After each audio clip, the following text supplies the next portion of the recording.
GMOs and local seed.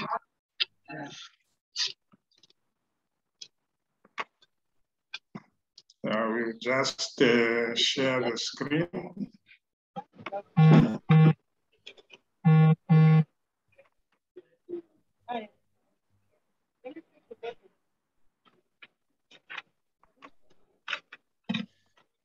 Okay.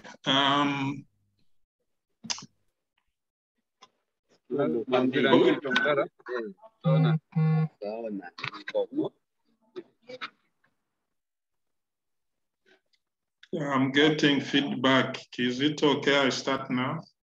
Just a minute, Mr. Koma. I think for those that are not speaking, it's good that you keep your mics muted so that at least we are able to get good feedback from Mr. Koma.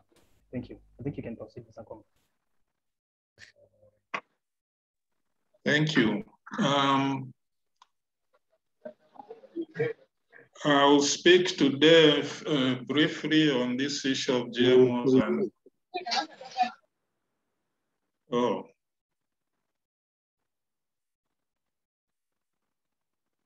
I'll speak today on this issue of GMOs and local seeds. I have been a little bit out of touch with the issue of GMOs per se. However, I think that the relationship between GMOs and the local seeds, if one can call them that, still remains the same, whether it's in the past or now or in the future, which is really that these are two issues that really can't mix because local seeds constitute the major component of farmer-managed seed systems, and almost all the smallholder farmers depend on these systems, where farmers derive their livelihoods by planting and harvesting seed that is available amongst them within the community, plus exchanges and sales and so on and so on.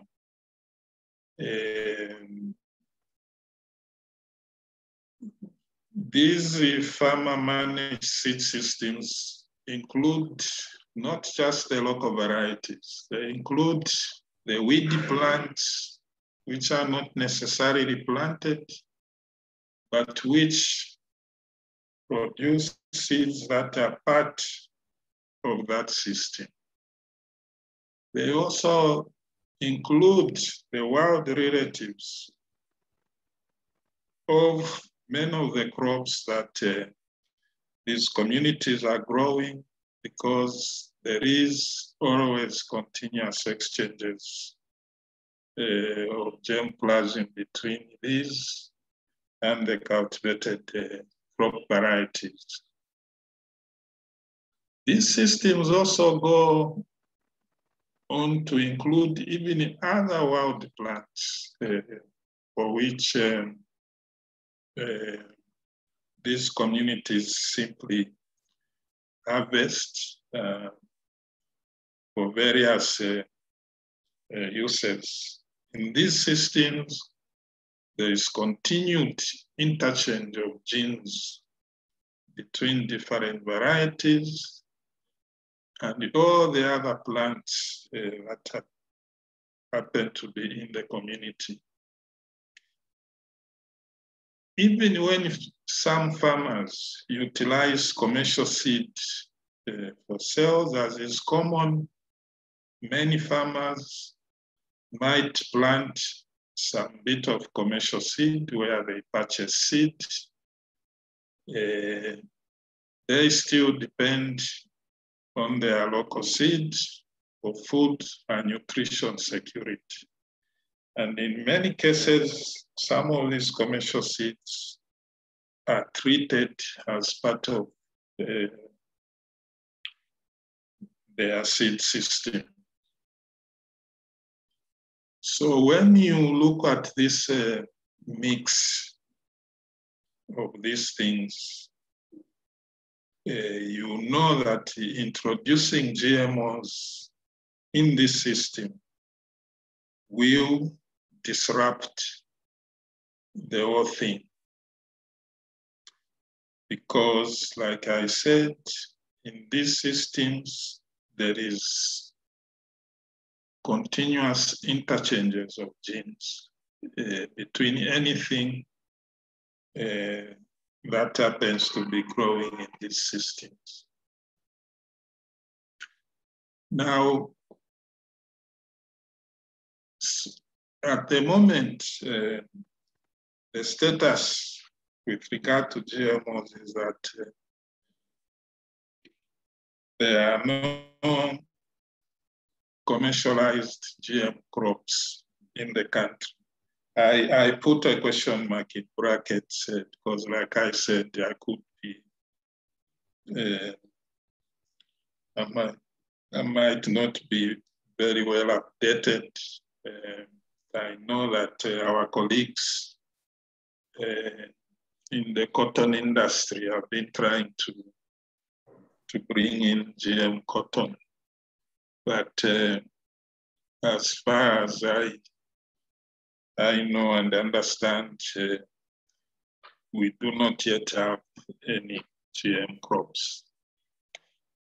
And obviously, this is due to concerns that Zambia as a society has overutilization of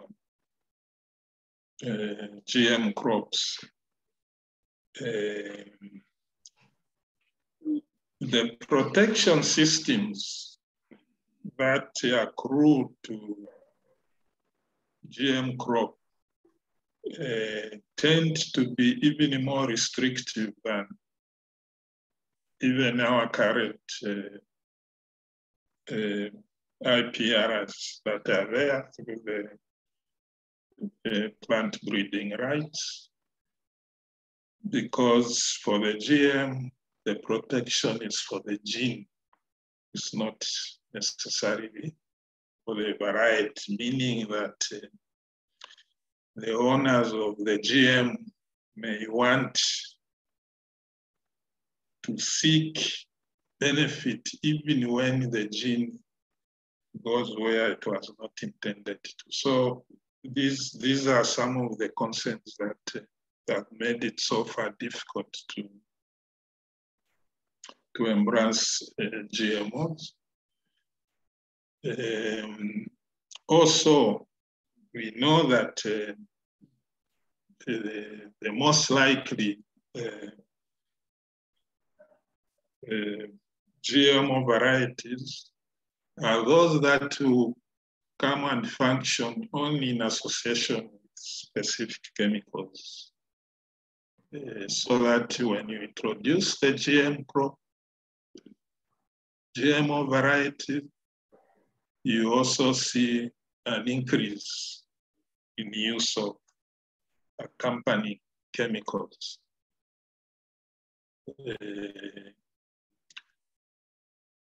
Also, the biggest worry with regard to the local crops is the high risk of GM cross-pollination and contamination of local crops. GM crops will behave just like any other crops, and their pollen will move from plant to plant, and will obviously contaminate other crops around. So the country has strived to remain GM-free in the face of very strong international pressure, actually, to accept GM. Generally, Zambian society has been very much against GM. Most of the pressure originates from outside, even if sometimes it appears that there is a small minority group locally asking for GM.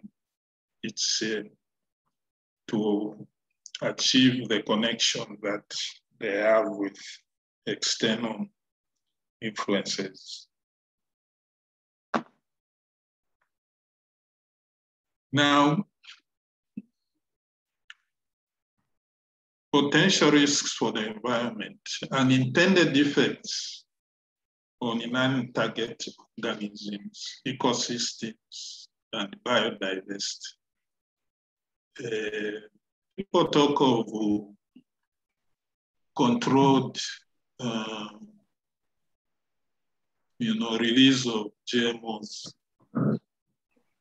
That's just on paper, really. You introduce a GMO, there's nothing like controls. You would have all these unintended effects. Outcrossing of transgenes has been reported in many crops, including oilseed rape, sugar beet, rice, and maize. And I know now in many other crops other than this. Outcrossing could result in undesirable transfer of genes such as herbicide resistance genes to non-target crops or weeds, creating new weed management problems.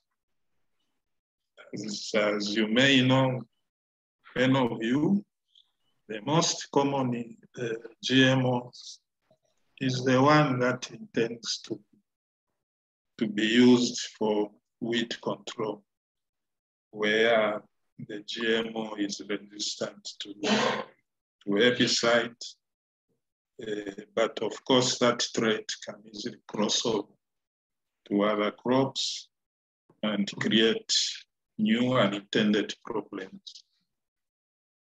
So the consequences of outcrossing can be expected with weedy or wild relatives. Again, you want to protect these natural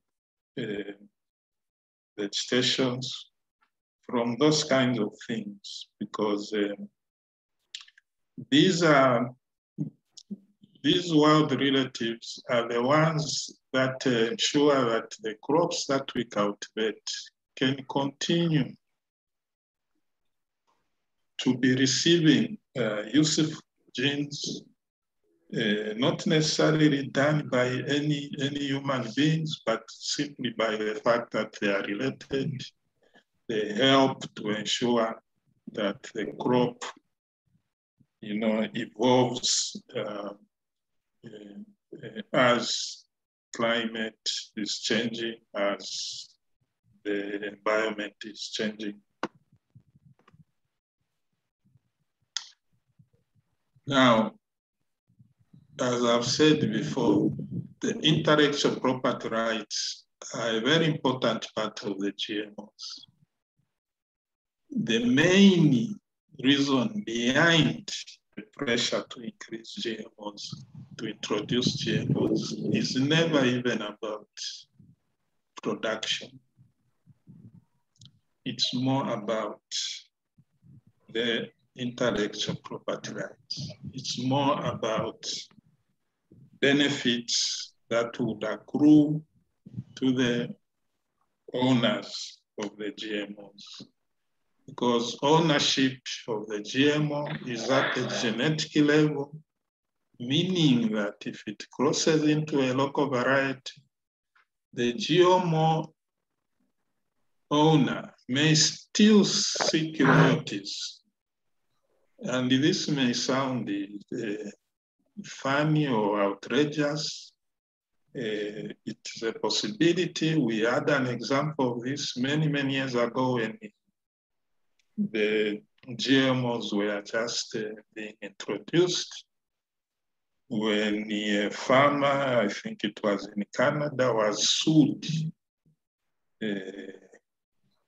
by a company for illegally growing a GMO crop, while the farmer claimed he never sourced that seed knowing that it are GMOs, but simply the fact that the GMO genes find their ways into his field.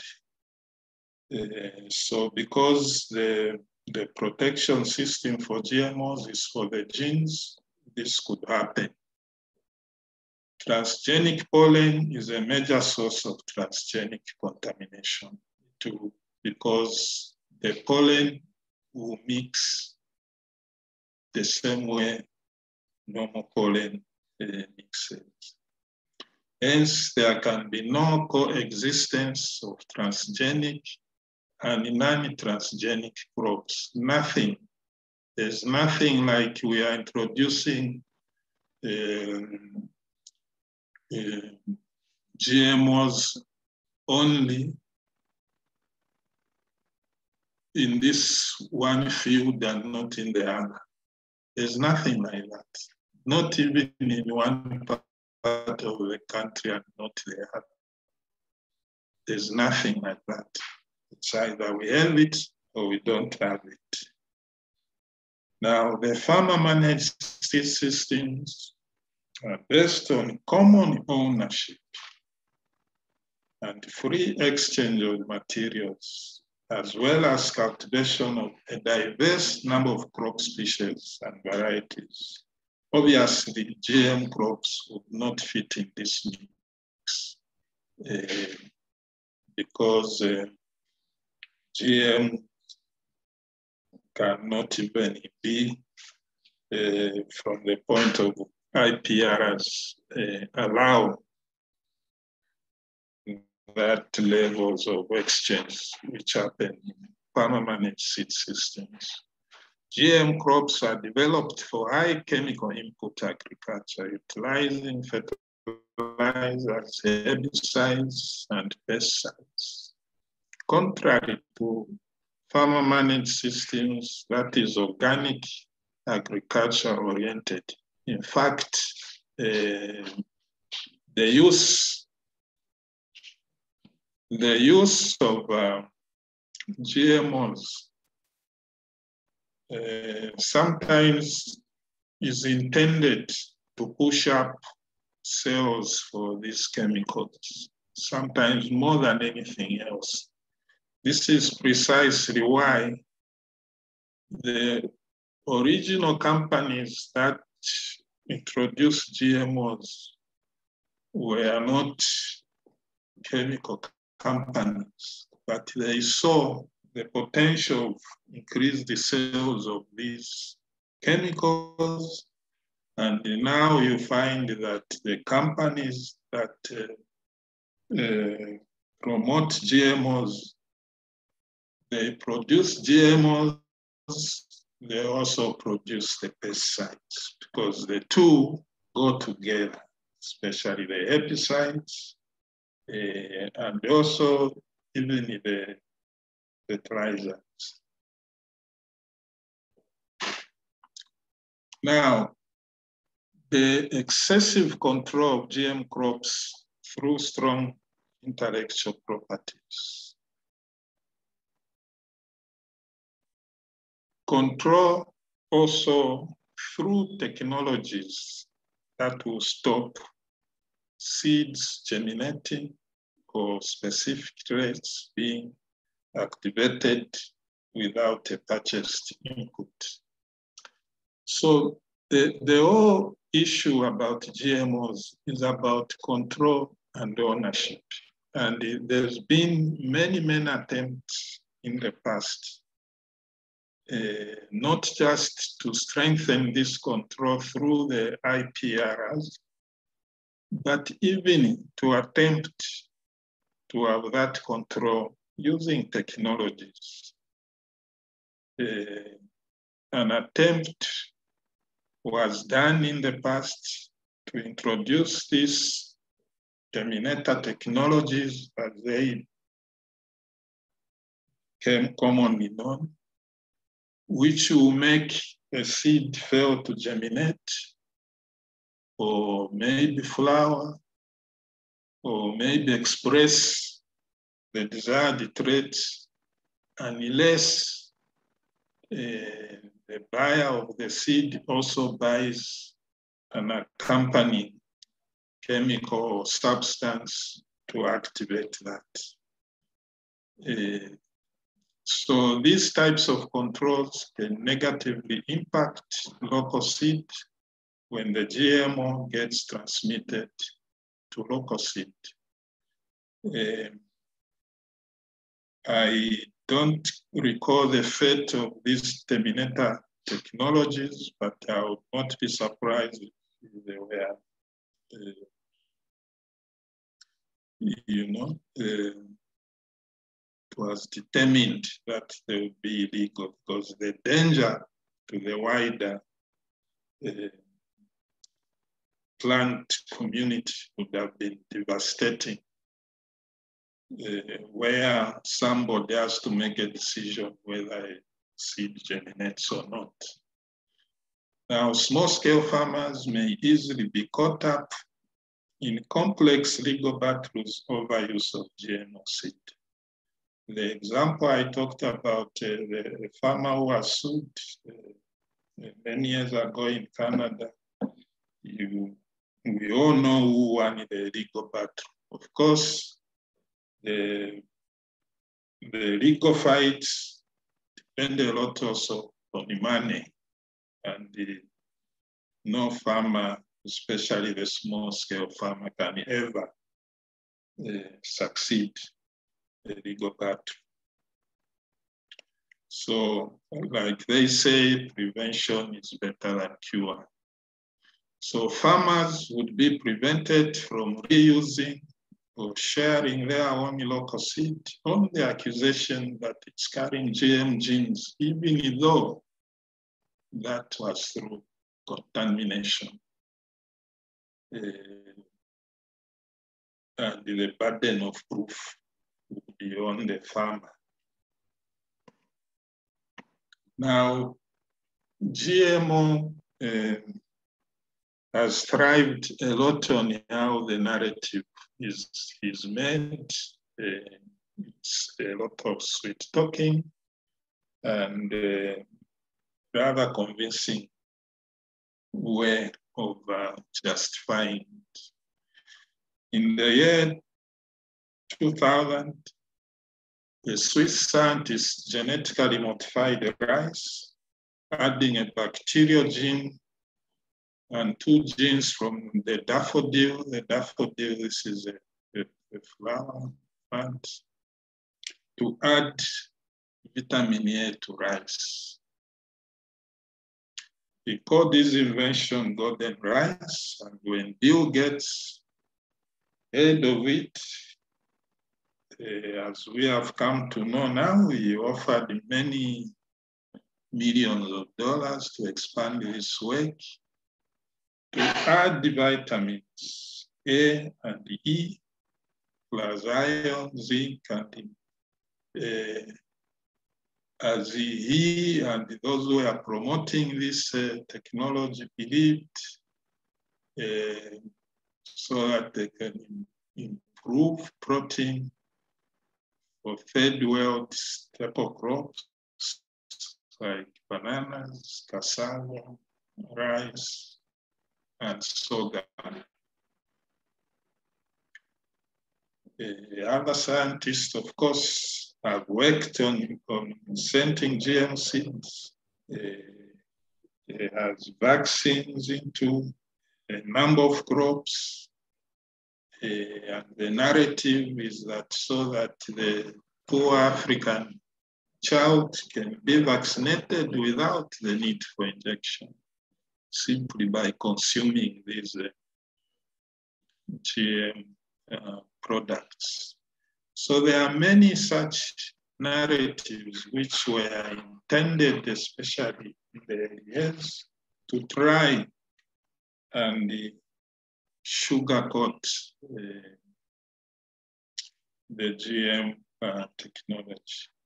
So on the surface, all this looks fantastic, but these are just fancy ploys that are used to introduce GM to unsuspecting recipient societies.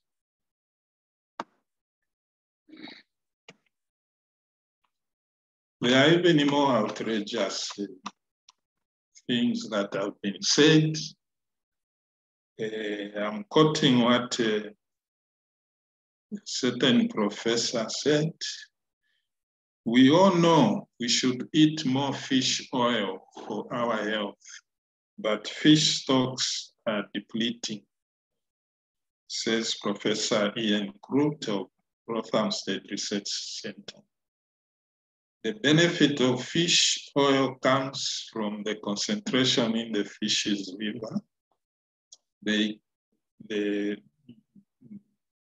fish gets that from eating small fish, which have in turn eaten algae. He therefore concluded that if we can put the key genes from that algae into oilseed, we can produce fish oil in a sustainable way, and consumers can get their polyunsaturated fatty acids without depleting the fish stocks. So the narrative sounds nice. The list is long, and is desperation on the part of those that have invested in these technologies and are looking to make their profit in one way or the other. They have to convince societies to accept GMOs as a savior in terms of food and nutrition restrictions. But the true reality is that before the so-called Green Revolution destroyed our system of agriculture based on these farmer-managed seed systems, vitamins and other nutrients were always assured in a small-scale farmer's field, because the same field would be mixed, planted with cereals, vegetables, legumes, etc., meaning that a farmer would be able to harvest a balanced diet from a single field. When these farmers say they have a maize field, what's inside that maize field is not just maize, it's also all sorts of other dietary important crops. Consequently, you will never find a field of pumpkins in Zambia, for example, because pumpkins are always part of the maize field. You will never find a field of maybe amaranthus only, that those will be part of the maize field. So all these propositions of injecting vitamins and other nutrients through GMOs, the justification is not there.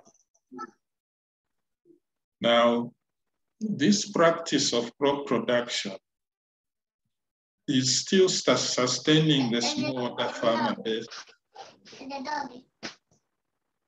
Can someone call what is this? See, please turn off your mic. So this practice of crop production is still, is still the predominant system happening. I know in Zambia and in many parts of Africa, at least. Our farmers do not need GM in order to produce crops that would provide them with nutrients. All they need is the freedom and support to continue with their systems, their farming systems that they have depended on, handed over them by their ancestors generation. If these systems were to receive the kind of support that goes to the kind of resources, for example, that go into GM production, these systems would actually develop and ensure that all communities are self-sustaining.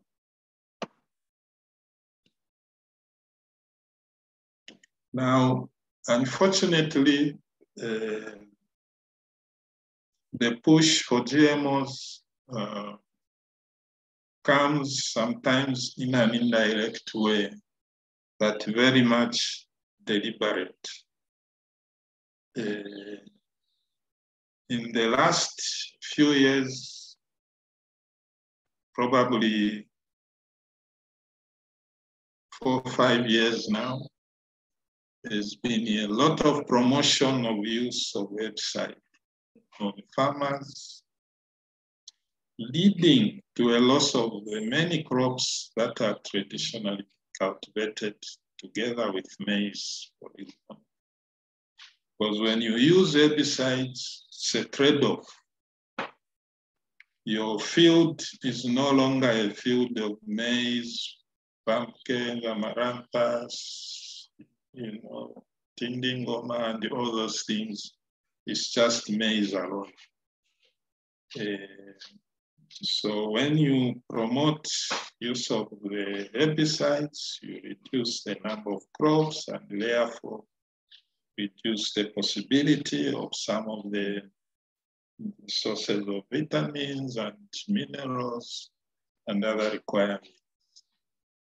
But this is a deliberate push for herbicides, which is intended to condition farmers to become reliant on these chemicals. And many of you may already be experiencing this when you discuss with farmers. That farmers are getting used, those that are using these herbicides. And it's my considered view that the price is most likely subsidized so that farmers can get used to reach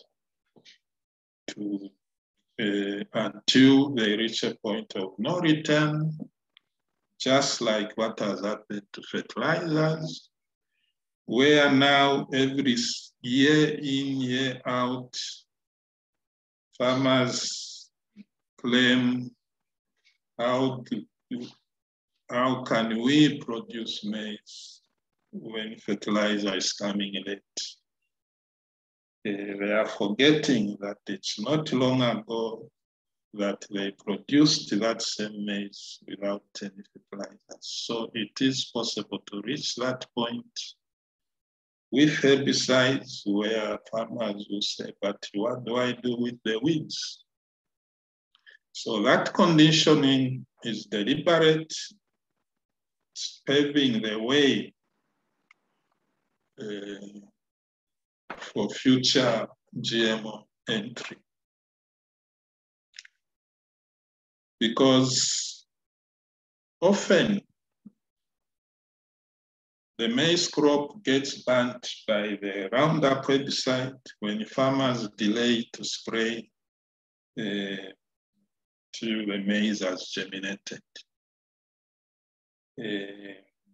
So the farmers want to maximize, want to ensure that they spray at a time just before the maize germinates so that the weeds can die and the maize can grow in a weed-free field.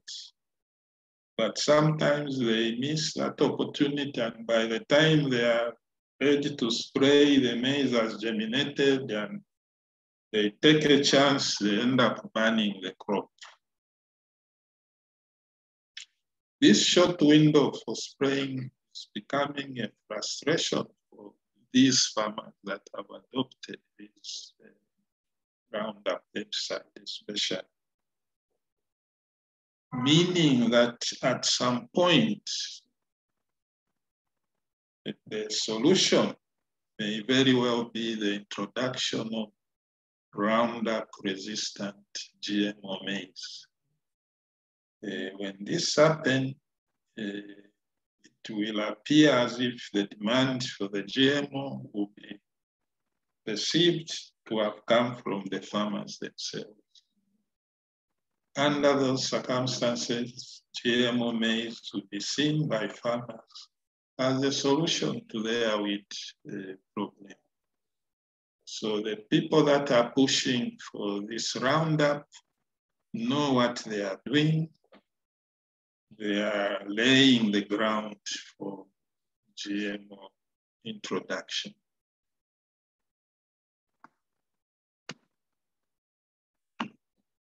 Now, GMO crops are not designed to increase yields for poor, small farmers, so they are unlikely to benefit from them because GMO crops are designed to go with expensive inputs in any case.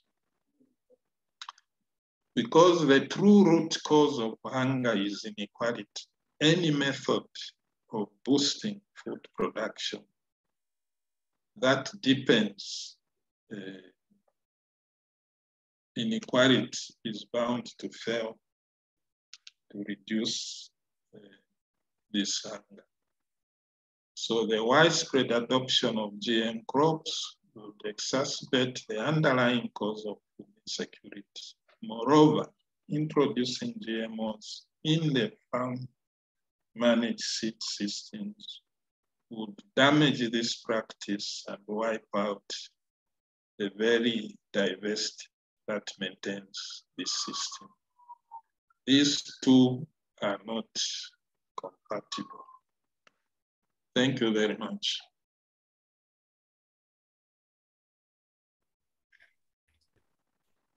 Thank you very much, Mr. Nkoma, for that wonderful presentation. I think at this moment in time, I'll open the floor for any questions, contributions. I'm also conscious of time. I think we must be ending by 13, but maybe you can give an allowance of 5 to 10 minutes. So any questions, contributions? You can just raise your hand.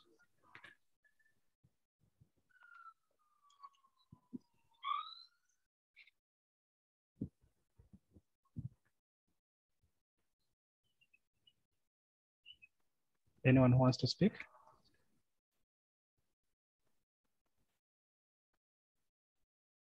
Yes, Bettina. Hello. Thank you very much, Charles Nkoma, for this good presentation. It was well structured and concise. Thank you.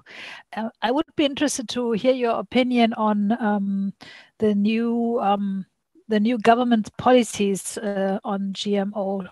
Do you think the new administration, or I mean, to what extent do you think the new administration will handle these topics differently than the previous government?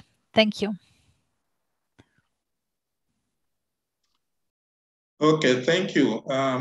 Obviously,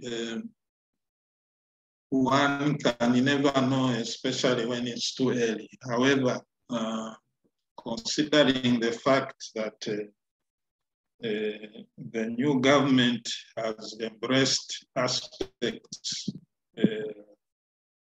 of being positive towards the environment in a manner quite drastically different from the previous administration. I think they are amenable to addressing these issues in a much more positive way.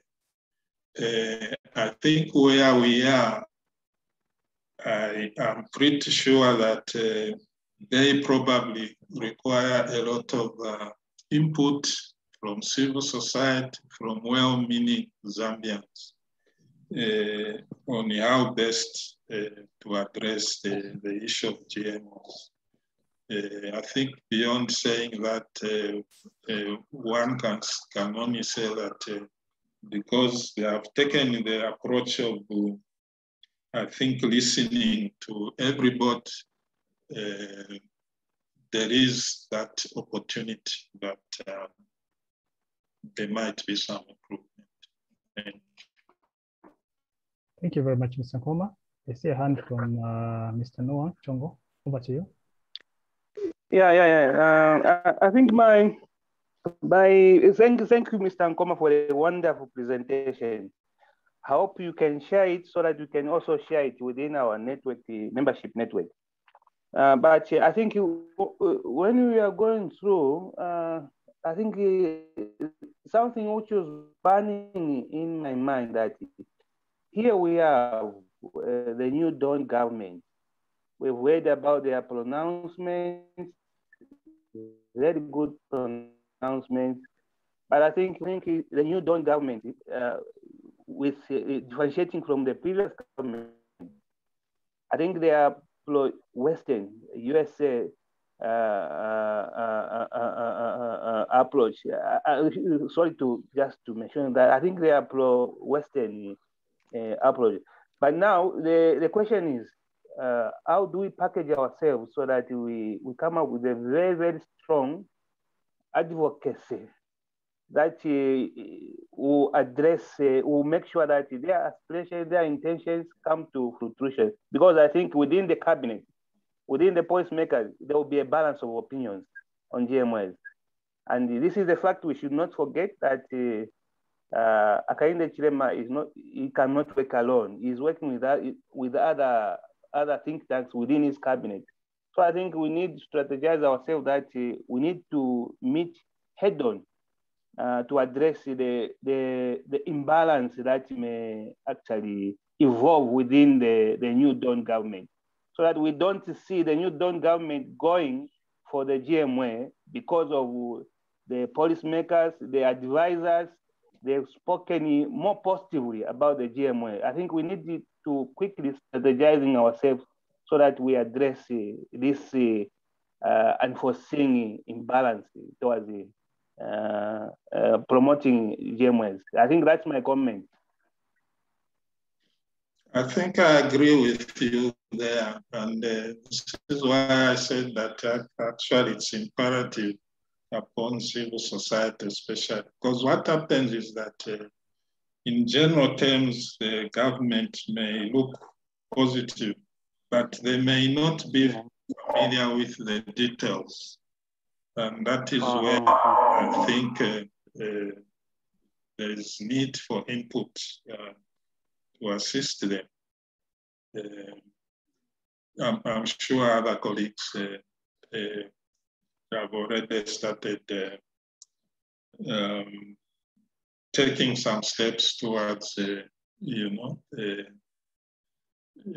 doing just what you are suggesting. Thank you. But sorry, before I leave this point, the issue of aligning to the West, in this particular case, it's no longer that much of a problem because there is a strong, there are strong voices now coming out in the West against GMOs. And partly the reason why there is a lot of push for GMOs for poorer countries like ourselves is because they're having it difficult there. So if a GM company can't survive in the US or in Europe, they have to look for a softer place. In this case, they come to Africa and other in third world countries.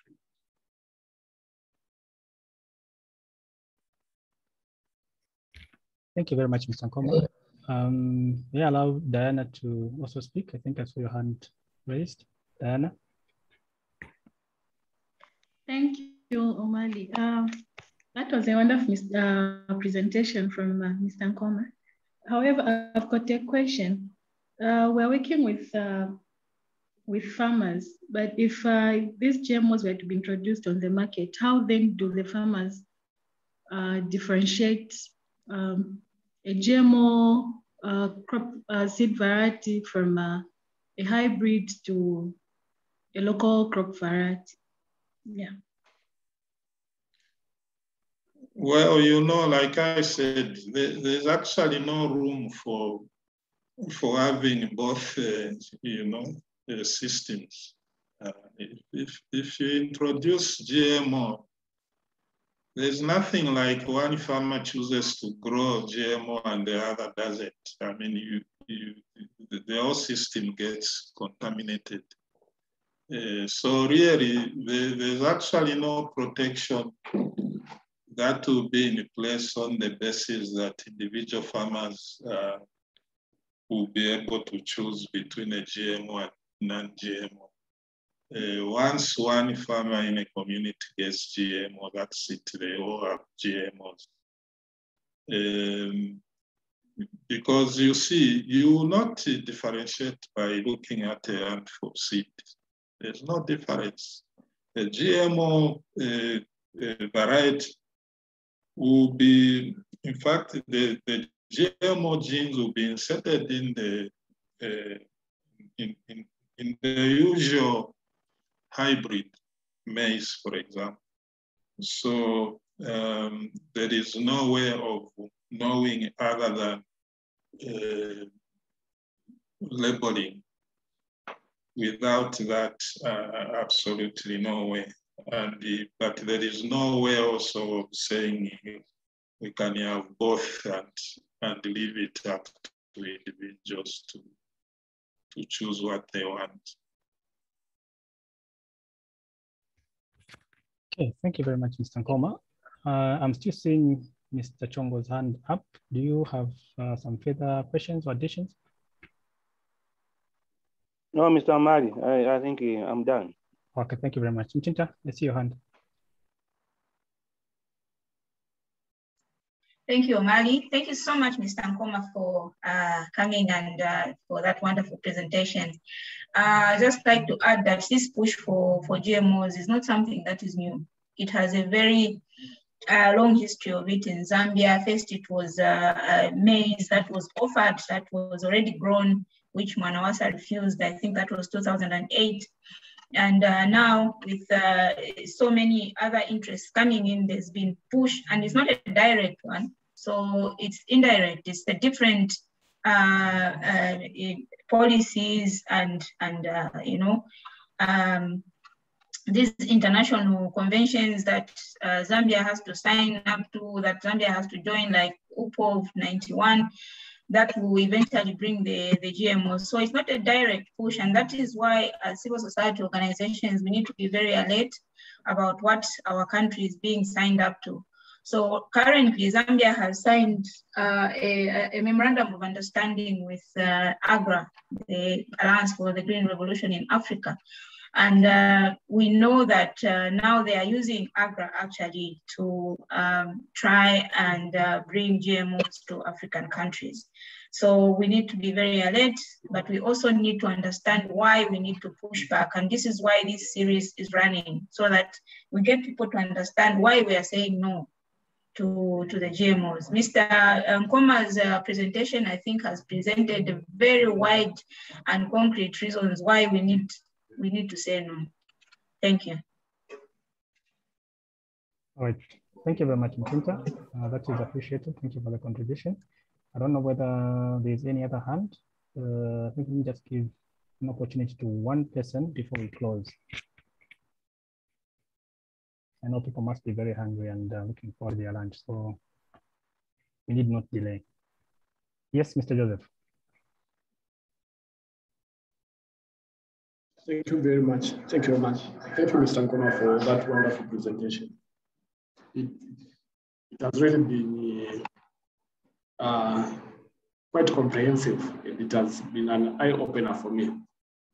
A number of things relating to GMOs I had no clue about. My question is,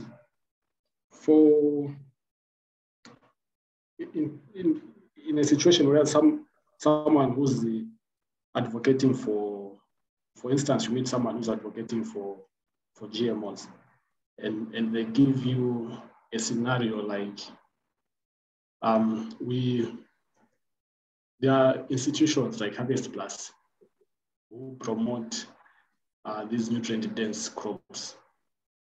For instance, like in Beresh, fortified with the iron, fortified with zinc, and then here you have got these GMO crops that have been modified to add vitamin A, vitamin E, iron, zinc, and protein.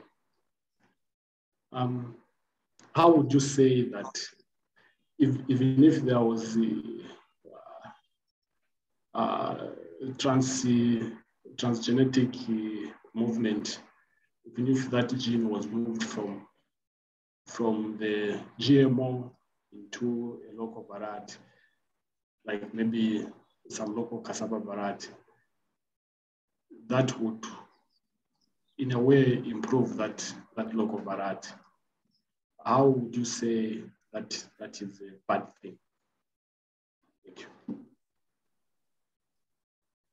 Yeah, I hope I've gotten your full question. Let me first explain that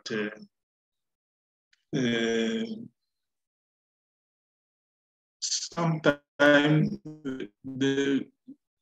the difficulty with GMOs is the action of genetic engineering, because you are doing an abnormal thing. You are actually crossing across natural biological borders. That is where the problem is, because when you do that, you have no idea you cannot predict the consequences down the line. There are, however, fortification of things like, I think, vitamin A's and things like that, which is not based on genetic engineering. So many of those are actually okay. Because what happens is that when you screen a lot of local materials, actually, you will find that you stumble upon maybe one variety that tends to be very high in a positive element. And this is what has happened with some of these products where they've gone on to increase, vitamin levels in a particular variety, not through genetic